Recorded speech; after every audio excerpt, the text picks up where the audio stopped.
हम सब जानते हैं कि NEET is equal to NCERT, specially in bio. 90 में से 85 प्लस क्वेश्चंस एनसीईआरटी से ही बनते हैं। हिमांशु जो है cracked NEET 2025 in his first attempt.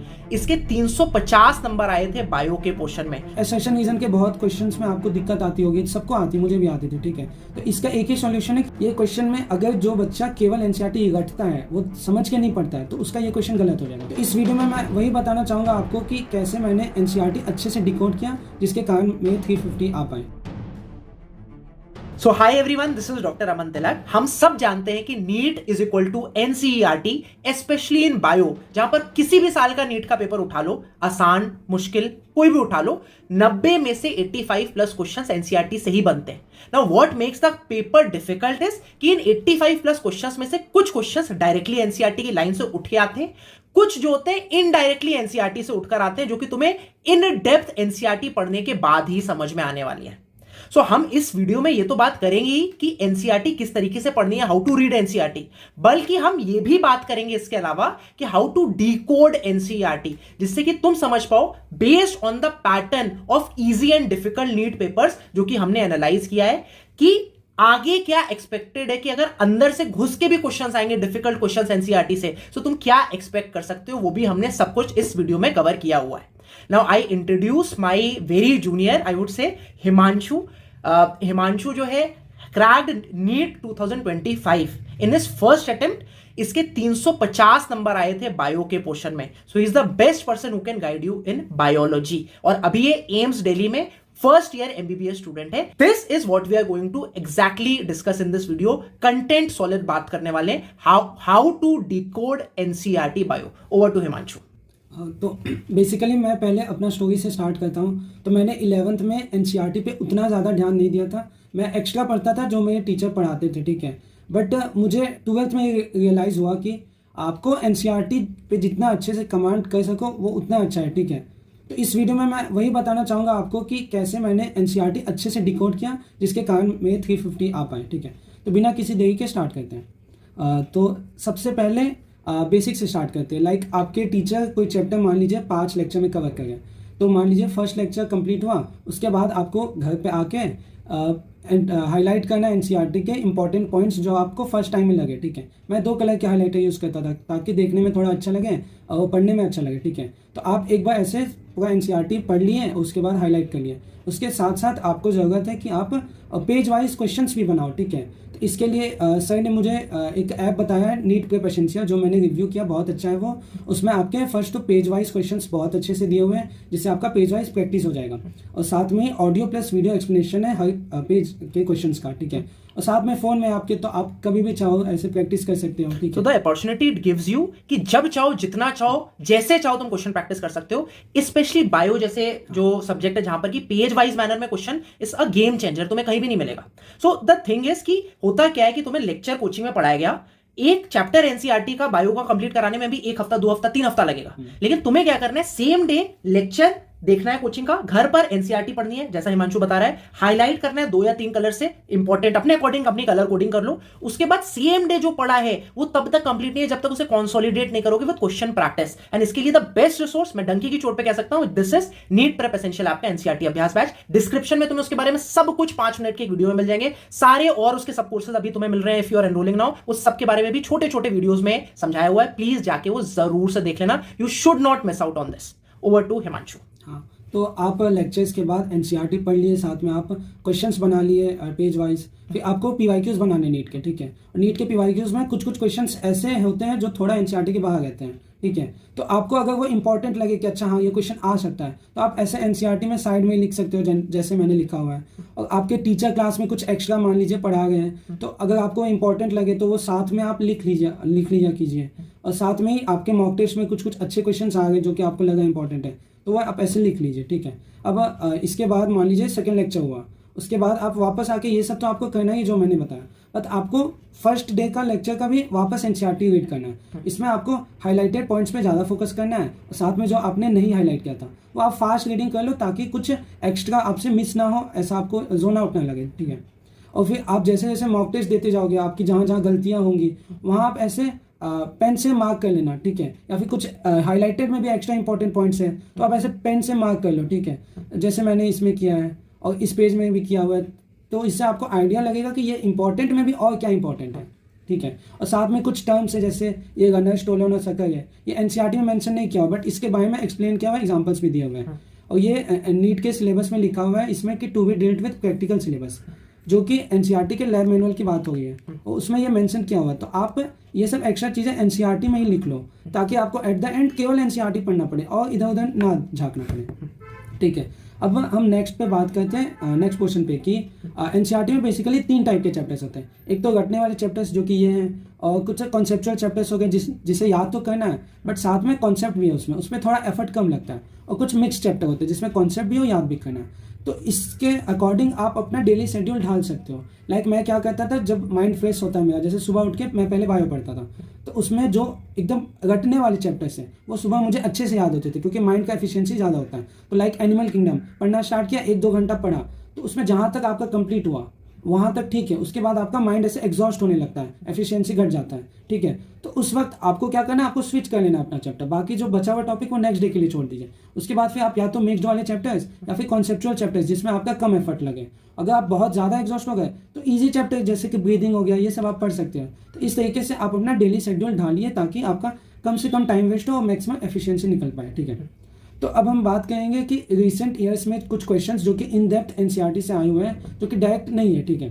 तो हम स्टेप वाइज बात करेंगे। पहले हम रिसेंट ईयर्स में जो क्वेश्चन आए उसको देखेंगे कि भाई किस तरीके से पैटर्न एनालाइज कर रहे हैं कि भाई एनसीईआरटी के इन डेप्थ क्वेश्चन भी भाई बना कैसे रहे एनटीए, और उसके बाद हम आगे एक्सपेक्ट करेंगे कि भाई आगे अगर क्वेश्चन आएंगे इन डेप्थ एनसीईआरटी से तो किस तरीके से आने चाहिए, क्या क्वेश्चन आने चाहिए, और उससे भी ज्यादा इंपॉर्टेंट तुम्हें सिखा के जाएंगे कि तुम्हें कैसे पकड़ना है और कैसे पूरी एनसीईआरटी वैसे ही पढ़नी है जैसे हम बताने वाले हैं, जिससे कि तुम पकड़ पाओ। अगर कोई भी ऐसा इन डेप्थ क्वेश्चन आता है तुम गलत वो ना करो, you are able to reach to the right answer. So हम तुम्हें पूरी वेज सब कुछ समझाने वाले हैं इस वीडियो में, पूरे एंड तक बने रहना।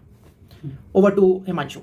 हाँ, तो लाइक एनसीईआरटी से ये क्वेश्चन आया था नीट में जो कि फिगर बेस्ड था, टेक्स्ट में नहीं दिया हुआ था, ठीक है। तो आप ये फिगर अगर आप अच्छे से देखे रहते तो antigen binding site and terminal में होता और ये सी टर्मिनल, ठीक है। तो ये ऐसे ये क्वेश्चन बन जाता आपसे। अब नेक्स्ट पेज में आते हैं असर्शन रीजन, ठीक है। असर्शन रीजन के बहुत क्वेश्चंस में आपको दिक्कत आती होगी, सबको आती, मुझे भी आती थी, ठीक है। तो इसका एक ही सॉल्यूशन है कि आप कितने ज़्यादा असर्शन रीजन प्रैक्टिस कर सको, ठीक है। तो नीट प्रेप एसेंशियल में हमने एक कोर्स बनाया है assertion reason power up course, है ना। तो उसमें क्या किया है कि ये assertion reason, statement, graph based questions और मैचिंग टाइप क्वेश्चंस एक जगह पे डाल दिए। तो स्पेशली तुमने यार रिव्यू किया इसको, हिमांशु से रिव्यू करवाया। मैं सारे जो जूनियर्स हैं उनसे रिव्यू करवाता हूँ, इंपॉर्टेंट चीजें ऐड करते रहता हूँ। आपके जो भी रिव्यूज होते हैं उन पर भी हम लोग एक्ट करते हैं। तो what was your genuine review?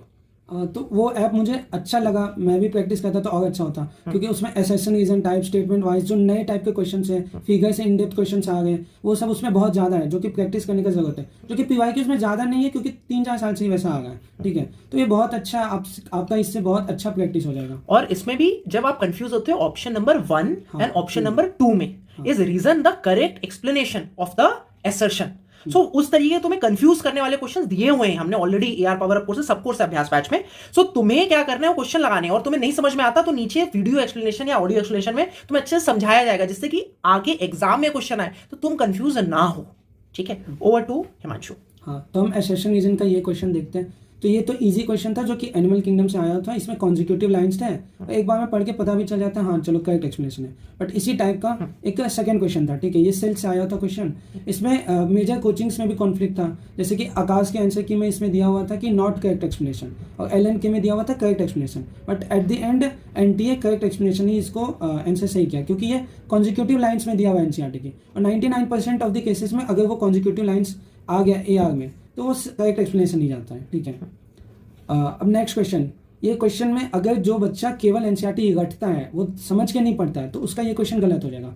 Like इसमें पूछा हुआ है कितना मियोसिस और माइटोसिस चाहिए। अब एनसीईआरटी के लाइन में लिखा हुआ है कि पहले वो माइटोटिकली डिवाइड कर गया, उसके बाद 2 मोर सिक्वेंशियल माइटोटिक डिवीजन है, मतलब टोटल 3 डिवीजन हुए। तो आपको ऐसे एनसीईआरटी पढ़ना है ताकि इस टाइप के क्वेश्चन भी सही हो जाए और अप्लाई कर पाओ। पहली चीज आप जो भी पढ़ रहे हो उसे अप्लाई कर पाओ जब क्वेश्चन पूछा गया। दूसरी चीज क्या बता रहा है ये कि आपने, ये बहुत इंटरेस्टिंग चीज बता रहे हैं, कहीं किसी ने नहीं बताया, अगर 2 कंसेक्यूटिव लाइन है एनसीईआरटी का तो मोस्टली वो ऑप्शन नंबर 1 मतलब reason is the correct explanation of assertion वो होने वाला है 99% ऑफ द केसेस में, है ना। तो तुम्हें ये देखना है कि अच्छा ऐसे तरीके के बन रहे क्वेश्चन, और क्या कर सकते हो इसके अलावा, और इंपॉर्टेंट चीज तुम असर्शन रीजन के लिए क्या कर सकते हो, जहां भी एनसीईआरटी में ड्यू टू, बिकॉज, ये सारे वर्ड्स हैं, उनको एडोब पीडीएफ या कहीं से भी यार पीडीएफ जो रीडर है उससे सर्च करो, हाईलाइट कर लो एनसीईआरटी में, उन्हें गोला लगा दो, एआर लिख दो। नहीं करना चाहते तो ये काम हमने ऑलरेडी किया हुआ है, मेरे टेलीग्राम चैनल अमन तिलक ऑर्गेनाइजेशन, तुम्हें डिस्क्रिप्शन में लिंक मिल जाएगा। सारे फिजिक्स, केमिस्ट्री, बायो की असर्शन रीजन मार्क्ड एनसीईआरटी जिसमें ये काम ऑलरेडी किया हुआ है, ये एनसर्कल किए हुए काम, तो उन्हें तुम डाउनलोड कर सकते हो, जिससे तुम्हारी असर्शन रीजन जो क्वेश्चन है उन पे एक बार में कि एनसीईआरटी के अगर थ्रू क्वेश्चन आया तो कौन से एरियाज है जहां पर option number 1 will be the right answer, तुम्हें ऑटोमेटिकली पता लग जाएगा। ठीक है, ओवर टू यू। अब ये क्वेश्चन असर्शन रीजन का वापस क्वेश्चन है, ठीक है। तो इसका असर्शन एनसीईआरटी में दिया हुआ है, बट रीजन कहीं मेंशन नहीं किया हुआ है। बट कहीं भी एनसीईआरटी में ऐसे क्वेश्चन मार्क या कोई भी क्वेश्चन पूछा जाता है टेक्स्ट में, तो वहाँ वो एक्सपेक्टेड रहता है आपसे कि आप वो थोड़ा एक्स्ट्रा पढ़ो ताकि वो एग्जाम में आए तो सही हो जाए। और यहाँ पे भले ही हाउ पूछा हो, यहाँ वाई असर्शन रीजन में है, बट क्योंकि यहाँ क्वेश्चन मार्क दिया था तो आपको थोड़ा सा यहाँ एक्स्ट्रा जाना था और उसके आसपास का पढ़ना है। तो एनसीईआरटी में जहां भी ऐसी चीजें लिखी हो ना, ओपन एंडेड क्वेश्चन पूछ के है, तो उसका थोड़ा सा तुम्हें डेप्थ में थोड़ा बाहर से वो पोर्शन पढ़ना पड़ेगा। वैसे नहीं पढ़ना जैसे बहुत कोचिंग में एनिमल किंगडम 3 महीने में कंप्लीट करा रहे होते हैं, स्टार्टिंग में फालतू चीजें पढ़ा रहे होते हैं बहुत जगहों पे, वो नहीं। एनसीईआरटी पढ़ो, NCERT make it your base book. NCERT में जहां पर तुम्हें कमी लगे या थोड़ा सा लगे कि अच्छा यहां पर और एडिशनल में पढ़ सकता हूं, कि यहां ये एनसीईआरटी काइंड ऑफ एक्सपेक्ट कर रहा है, जैसे यहां पर ये एक्सपेक्ट कर रहा था कि can you think of how typical cells could become by nuclear. अब हाउ हो या वाई हो, थोड़ा सा तुम्हें इस पर तुम्हें वो खुद ही क्वेश्चन पूछ रहा है कि इंक्विजिटिवनेस क्रिएट कर रहा है, तो तुम्हें बोल रहा है कि अच्छा तुम इसमें थोड़ा सा पढ़ के आओ और इस पे क्वेश्चन बनेंगे, तो ये तुम्हें थोड़ी सी आउट ऑफ एनसीईआरटी थोड़ा सा जाना है इन पोर्शंस में। ठीक है, अब ये भी क्वेश्चन जैसे ये एनसीईआरटी में क्वेश्चन पूछा हुआ है, इसका रीजन नहीं दिया हुआ है, बट एग्जाम में आया हुआ था, तो इसका अगर आपने पढ़ा होता तो आपको पता गया था। ठीक है, अब नेक्स्ट ये पेडिग्री वाला क्वेश्चन, लोग बोलेंगे कि ये तो एनसीईआरटी में समझाया हुआ ही नहीं है, बट क्योंकि एनसीईआरटी में ऐसा डायग्राम दे दिया पेडिग्री का, तो ये एक्सपेक्टेड है कि आप इसको अच्छे से समझोगे और इसके पीछे का जो कॉन्सेप्ट है वो अच्छे से समझोगे। जो मैंने किया था तो मुझसे ये क्वेश्चन एक बार में बन गया था एग्जाम में, जबकि बहुत लोगों को बहुत ज़्यादा दिक्कत आई थी। पेडिग्री में तो मुझे अपने टाइम पे भी याद है ये क्वेश्चंस मैं तभी सही कर पाया क्योंकि मैंने बहुत सारे क्वेश्चंस प्रैक्टिस किए थे, क्योंकि ये आप बार बार करके इसको रट नहीं सकते। लोग क्या करते हैं स्टार्टिंग में, अच्छा वो सोचते हैं नहीं ये वाला ऐसे रट लेते हैं, बायो में ऐसा दिया हुआ है कि ऑटोसोमल रिसेसिव है तो इस तरीके का दिखने वाला है, नहीं, वो आपको उसको तुम्हें सॉल्व करना पड़ेगा कि अच्छा ये होता, ऊपर से चलना पड़ेगा, नीचे से चलना पड़ेगा, देखना पड़ेगा, ऑप्शंस एलिमिनेट करने पड़ेंगे। तो ये सारी चीजें आप जब क्वेश्चन प्रैक्टिस करते हो तब जाके आप स्पीड में वहां पर कर पाओगे 30-40 सेकंड में। नहीं तो आप कर जरूर लोगे लेकिन तुम्हें 5 मिनट 4 मिनट लगने वाला है ऐसे क्वेश्चंस में, जो कि तुम्हारे पास टाइम नहीं बचने वाला है। ठीक है, अब ये भी कॉन्ट्रोवर्शियल क्वेश्चन है जिसपे ज़्यादा ध्यान नहीं गया था नीट में, बट देखो जैसे कि एनसीईआरटी में लिखा हुआ है कि relaxin is secreted by ovary, और नीट 21 में पीवाईक्यू आया था कि रिलैक्सिन कौन सिक्रेट करता है, तो उसमें कॉर्पस ल्यूटियम आंसर गया था। और जब एग्जाम में मैं ये क्वेश्चन में आया तो मैंने देखा प्रोजेस्टेरॉन ओवरी, चलो सही है, ओवरी प्रोजेस्टेरॉन सिक्रेट करता है और रिलैक्सिन कॉर्पस ल्यूटियम सिक्रेट करता है, तो मैंने 4 मारा और आगे बढ़ गया। ठीक है, बट बाद में मेरा ये क्वेश्चन गलत हो गया क्योंकि यहाँ पे एनसीईआरटी को ज़्यादा इंपॉर्टेंस दी गई है, क्योंकि एनसीईआरटी में लिखा है relaxin is secreted by ovary, उस हिसाब से 2 सही आंसर जाना था। सो कमिंग टू दिस गुरुमंत्र, अगर पीवाईक्यू वर्सेस एनसीईआरटी में थोड़ा कंफ्यूजन हो रहा है, still go for NCERT, because ये पीवाईक्यू था, इसमें ऑप्शन नहीं था ओवरी का। तो इसमें भी अगर ऑप्शन होता ओवरी का, so it would have been a better option. अगर एनसीईआरटी की लाइन है, it is always a better answer mostly. ठीक है, तो उसके बेसिस पे तुम पिछले पीवाईक्यू के बेसिस पर नया पीवाईक्यू नहीं उसको अटेम्प्ट करोगे अगर एनसीईआरटी में कुछ अपोजिंग लिखा हुआ है। सो दैट सर्व्स कि तुम्हारे दिमाग में कि भाई NCERT is the god, NCERT is the king, queen, Bhagavad Gita, Bible, कुछ भी कह लो यार तुम्हारे लिए। ठीक है, अब ये क्वेश्चन था साइंटिस्ट का डिस्क्रिप्शन था, उससे पूछा हुआ था, फादर ऑफ इकोलॉजी। तो ऐसे जो साइंटिस्ट का जो डिस्क्रिप्शन दिया जाता है या फिर यूनिट के स्टार्टिंग में इंट्रोडक्शन रहता है और हर चैप्टर के बाद समरी रहता है, उसको आप 1-2 बार रीड करके जो जो इंपॉर्टेंट पॉइंट्स हैं वो ऐसा हाईलाइट कर लीजिए और बाद में केवल वो हाईलाइटेड पॉइंट्स पे ही ध्यान दीजिए, बाकी जो चीज़ें वो मत ध्यान दीजिए उस पर। ठीक है, हाईलाइट कर लीजिए तो ये आपका बहुत फ़ायदा देगा।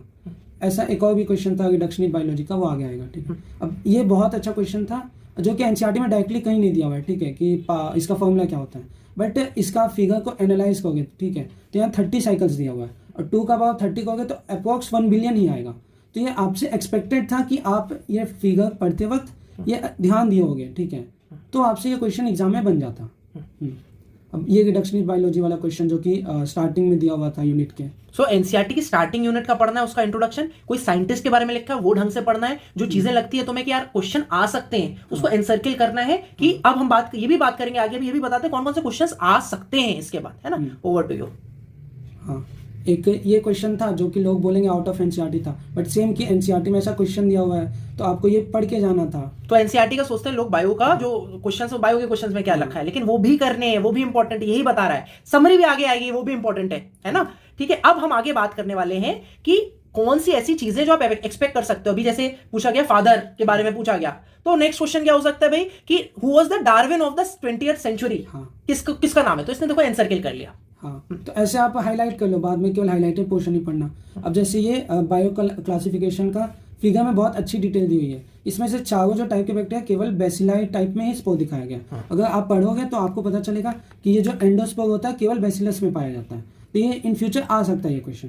हाँ, अब नेक्स्ट आते हैं, जैसे प्लेटीहेल्मिंथिस के टेक्स्ट में लिखा हुआ है कि ऑर्गन लेवल ऑफ ऑर्गेनाइजेशन है, बट टेबल में ऑर्गन एंड ऑर्गन सिस्टम दिया हुआ है। तो एग्जाम में आए तो आपको दोनों कंसीडर सही करना है, बट दोनों में चूज करना हुआ तो आप टेबल को प्रेफरेंस दोगे, क्योंकि एनसीईआरटी मतलब एनटीए जो है वो एनसीईआरटी की टेबल्स पे ज्यादा ध्यान देता है और उसी के बेसिस पे क्वेश्चन बनाता है। तो अब हम वो चीजें बता रहे हैं जो एज सच ये तो सारे एक्सपेक्टेड क्वेश्चंस हैं ही नीट एग्जाम में, प्लस तुम्हें ये भी समझा रहे हैं किस तरीके से तुम कोई भी पेज एनसीईआरटी का पढ़ रहे हो तो उसमें कैसे अंदर से घुसने वाले जो क्वेश्चंस पूछने जाने वाले हैं, जो कि लोग बोलने वाले हैं एग्जाम से बाहर निकल के कि भाई ये तो एनसीईआरटी के बाहर का था, उस पर तुम कैसे पकड़ मजबूत करो। ये तो तुम्हें 2-3 बता दिए, और आगे बताते तुम्हें। हाँ, लाइक ये समरी से है लोकोमोशन वाले चैप्टर का। उसमें टेक्स्ट में एनाटॉमिकल यूनिट नहीं दिया, उसमें दिया फंक्शनल यूनिट जो कि सार्कोमेयर होता है, बट यहाँ पे समरी में लिखा हुआ है muscle fibre is the anatomical unit. Similarly ये जो न्यूरल कंट्रोल एंड कोऑर्डिनेशन है उस चैप्टर के समरी में ये जो लाइन है मिड ब्रेन का फंक्शन, ये सेम लाइन नहीं दिया हुआ है टेक्स्ट में, बट ये इन फ्यूचर आ सकता है एग्जाम में। हाँ, अब सेम ये SRFP sexual reproduction in flowering plants के समरी में दिया हुआ है। ये जो आर्कियोस्पोरियम का कॉन्सेप्ट है ये केवल समरी में एक लाइन में समझाया हुआ है, बट टेक्स्ट में नहीं दिया हुआ है। हाँ, और एक और था समरी में इवोल्यूशन के समरी में ये पैरेलल इवोल्यूशन टर्म मेंशन किया हुआ है, तो आपको पैरेलल इवोल्यूशन में पढ़ना है, बट जबकि वो टेक्स्ट में नहीं दिया हुआ है। तो समरी का ये इंपॉर्टेंस है, कुछ कुछ एक्स्ट्रा चीजें दी रहती हैं वो आपको पढ़ने हैं खुद से, और वो हाईलाइट कर लो, जैसे ही समझा रहे हैं तुमको कि अच्छा ये कुछ चैप्टर से बता दी, बाकी तुम्हें पढ़नी है। अरे 2 बुक है क्लास 11th क्लास 12th की बायो की एनसीईआरटी की 600-700 पेज में, तुम्हें 360 में से 350 नंबर इस बंदे के आए, तो इतनी तो मेहनत कर लो ना। फिजिक्स और केमिस्ट्री से मैं मान लिया डर लगता है, बट तुम बायो के बलबूते तो एटलीस्ट उस पर तो मेहनत करके आओ, ठीक है। और इसके अलावा और इसने चीजें जैसे ये है, ये ग्राफ बना हुआ है LH FSH का, एस्ट्रोजन प्रोजेस्टेरॉन का, इसके बेसिस पे बहुत क्वेश्चंस आ सकते हैं, बन सकते हैं। कौन से साइकिल में किस टाइम पे क्या ज्यादा हो रहा है, कौन सा पीक किसका कब आ रहा है, ये सब पूछा जा सकता है। देखो यहाँ पर डेज भी लिखे हुए हैं, तो इनको केवल देखना नहीं है इन डायग्राम्स को, इनको समझना है, अंदर तक बसा लेना है अपने अंदर, है ना। एंड सिमिलरली यहाँ पर देखो, ये देखो कि 5 प्राइम 3 प्राइम पे, ठीक है, कोडॉन एंटी कोडॉन पूछा गया कौन से 3 प्राइम के एंड पे लगता है, क्या लगता है, मतलब किस तरीके से तुम्हारा ट्रांसक्रिप्शन ट्रांसलेशन, ये सारी चीजें जो है तुम्हें क्लियर होना चाहिए, है ना। अब ये इवोल्यूशन का डायग्राम जो कि बहुत अच्छा डायग्राम है, इससे बहुत चीज़ें डिकोड कर सकते हो आप। जैसे यहाँ पे क्लोरोफाइटन के बाद से लाइन निकला है ब्रायोफाइट्स का, मतलब ये जो है क्लोरोफाइटन एंसेस्टर से डिराइव हुआ, प्लस ये जो है ये ग्लो अप किया है कार्बोनिफेरस पीरियड में, तो ये आ सकता है कि इसका ओरिजिन कौन से एरा में हुआ था या फिर पीरियड में हुआ था। साथ में जैसे ये आर्बोसेंट लाइकोपोड से जो, ठीक है, वो कब एक्सटिंक्ट हुए थे, तो वो पर्मियन में एक्सटिंक्ट हुए थे। तो इस टाइप से आपको इस फिगर से डिकोड करना है अच्छे से। आई एम श्योर ये तुमने अभी तक कभी भी नहीं सोचा होगा, तुमने मैक्स टू मैक्स से रट लिया होगा कि इसमें इतने ये होते हैं, है ना, एराज, और ये सारे टाइमलाइंस तुमने याद किए होंगे, अंदर का ये नहीं सोचा होगा कि अच्छा ऐसे भी क्वेश्चन आ सकते हैं, और वो एनसीईआरटी के अंदर ही होता, तो ये तुम्हें और समझ आया। ऐसे ही डायग्राम्स पढ़ने हैं तुम्हें। अब ये एनिमल का डायग्राम है, इस पे आपका पूछ सकता है इसका कॉमन एंसेस्टर कौन है, या फिर टर्टल का क्लोजेस्ट रिलेटिव कौन है, स्नेक का क्लोजेस्ट रिलेटिव कौन है। तो आपको देखना है एरोस कहाँ मैच करे, जैसे लिजार्ड और स्नेक का एरो साथ में मैच करा है, मतलब ये दोनों क्लोजेस्ट रिलेटिव है। तो इस टाइप के क्वेश्चंस भी आ सकते हैं। अब नेक्स्ट ये इवोल्यूशन में ही दिया हुआ है, ये लाइन कहीं भी टेक्स्ट में नहीं दिया हुआ है कि बेबी स्कल का जो होता है वो ज़्यादा मैच करता है ह्यूमन स्कल से rather than adult chimpanzee skull से, ठीक है। अब ये डायग्राम, इस पे वेल्स के बारे में समझाया हुआ है, बायोटेक का ये डायग्राम है, साथ में लेन 1 लेन 2 लेन 3 लेन 4, ये सब भी टेक्स्ट में उतने अच्छे से नहीं दिया हुआ है। और ये डायग्राम बायोटेक का, इसमें आरओपी के बारे में समझाया हुआ है, ये पीवाईक्यू भी आया हुआ है, ठीक है। और फिर साथ में ये डायग्राम, ठीक है, ये बहुत अच्छा डायग्राम है बायोटेक का, वहाँ टेक्स्ट में कहीं नहीं लिखा है इको R1 का क्या पैलिंड्रोमिक सीक्वेंस है, बट यहाँ पे यूज़ किया हुआ है और ये कट कर रहा है, ठीक है, इस सीक्वेंस को। मतलब इससे इनडायरेक्टली प्रूफ होता है कि इको R1 का जो सीक्वेंस है वो GAATTC है, ठीक है। तो ये आपको डिकोड करना था। साथ में ये जो लाइन है, ठीक है, कि वो G और A के बीच में कट करता है, यहाँ एरो दिया हुआ है, तो ये पोटेंशियल क्वेश्चन है, कभी भी आ सकता है। और एक लास्ट पॉइंट में जो आपको बताना चाहूँगा, जैसे ये बायोटेक का डायग्राम है, इसमें डाइसल्फाइड बॉन्ड्स दिखाया हुआ है कि कहाँ कहाँ क्या है। तो ये क्वेश्चन आ सकता है कि इंटरमोलिकुलर कितने डाइसल्फाइड बॉन्ड है, इंट्रामोलिकुलर कितने हैं, और कौन से पेप्टाइड में इंट्रामोलिकुलर है। हाँ, so this is what he told कि भाई तुम्हें कैसे एनसीईआरटी सिर्फ पढ़नी नहीं इसने बताई, इसने डिकोड कर दी तुम्हारे सामने। इसने बहुत मेहनत की इस वीडियो के कंटेंट के लिए, एंड अब मैं चाहता हूं कि तुम मेहनत करो, एनसीईआरटी सिर्फ पढ़ो मत, उसे घोट जानी है, तुमको समझ के घोटनी है, उस पर जम के क्वेश्चन प्रैक्टिस करने हैं। तुम्हें वन स्टॉप सोल्यूशन मैंने ऑलरेडी बता दिया क्वेश्चन प्रैक्टिस का, उसके आगे इधर उधर जाके देखने की जरूरत नहीं है। इतना कॉन्फिडेंस है मुझे कि there is a 3 days no question आज 100% रिफंड पॉलिसी। मतलब ये 3 दिन तुमने यूज किया, तुम्हें अच्छा नहीं लगा, थर्ड डे ईमेल डाल देना support@neetprep.com पे, तुम्हारा पूरा जो अमाउंट है that will be refunded in the next 3 working days. इतना कॉन्फिडेंस है, एक बार ट्राई करके देखो, मेरी बात मानो। 15 पेजेस एनसीईआरटी के तीनों मिला के बोल रहा हूँ, फिजिक्स केमिस्ट्री बायो के मैं तो बोल रहा हूँ तीनों मिला के, है ना। या फिर तुम्हें माने तो चलो 3 दिन अगले केवल बायो अपनी एनसीईआरटी पढ़ना, और इन तीनों दिन बस एक एडिशनल काम करना कि डेली 15 पेजेस का पेज फिल्टर लगाकर अभ्यास बैच से क्वेश्चन प्रैक्टिस कर लेना। थर्ड डे तुम्हें बोलने की कुछ जरूरत नहीं है, तुम्हारा खुद एक कमेंट यहाँ पे नीचे आने वाला है, ठीक है। So that is all we wanted to convey कि भाई एनसीईआरटी किस तरीके से पढ़नी है, क्या एक्सपेक्टेड क्वेश्चंस होने वाले हैं, कैसे तुम्हें एनसीईआरटी ऐसे पढ़नी है कि एक्सपेक्टेड क्वेश्चंस भी तुम्हारे कवर होते चले जाए, चाहे वो कितनी भी डेप्थ से एनसीईआरटी में जो है आने वाले। समरी है मैं इस वीडियो की बताऊं तो एनसीईआरटी का जो इंटेक्स्ट है, जो उसके डायग्राम्स है, जो उसकी स्टार्टिंग है, जो साइंटिस्ट है, जो समरी है उसकी, जो क्वेश्चंस है, सब कुछ इंपॉर्टेंट है। एनसीईआरटी की लैब मैनुअल तक जो तुमने नहीं सुनी होगी शायद से, वो तक इंपॉर्टेंट है, उसकी हर एक चीज इंपॉर्टेंट है। एनसीईआरटी से सब कुछ पढ़ना है तुम्हें एंड इंटीग्रेट करना है जिससे तुम अप्लाई कर पाओ। आई होप इस वीडियो से तुम्हारे आप बेनिफिट हुआ होगा। I wish you all the very best. I thank Himanshu for taking out his time. Any parting suggestions from your side? यही कि अच्छा लगा सर से मिलके, आपके साइड काम करके। मैंने प्रिपरेशन में सर के वीडियोस भी देखे थे घूमटू वाले, तो उससे मैं मोटिवेट भी हुआ था कि एम्स आना है। And how do you feel sitting beside me and giving this interview? Like feeling तो अनएक्सप्रेसिबल है, इससे वर्ड्स में नहीं एक्सप्रेस किया जा सकता है कि लाइक मैंने 2 साल जो मेहनत किया उसका फल मुझे मिल गया एट द एंड, इतना टफ पेपर आने के बाद भी। And that is what will happen with you, and I hope to see you as my junior at AIMS in the upcoming years. उसके लिए मेहनत करो। Wish you all the very best. I hope your success. Wish you all the very best from both our sides. Thank you very much for watching this. Bye bye. Take care. Love you all, my friends.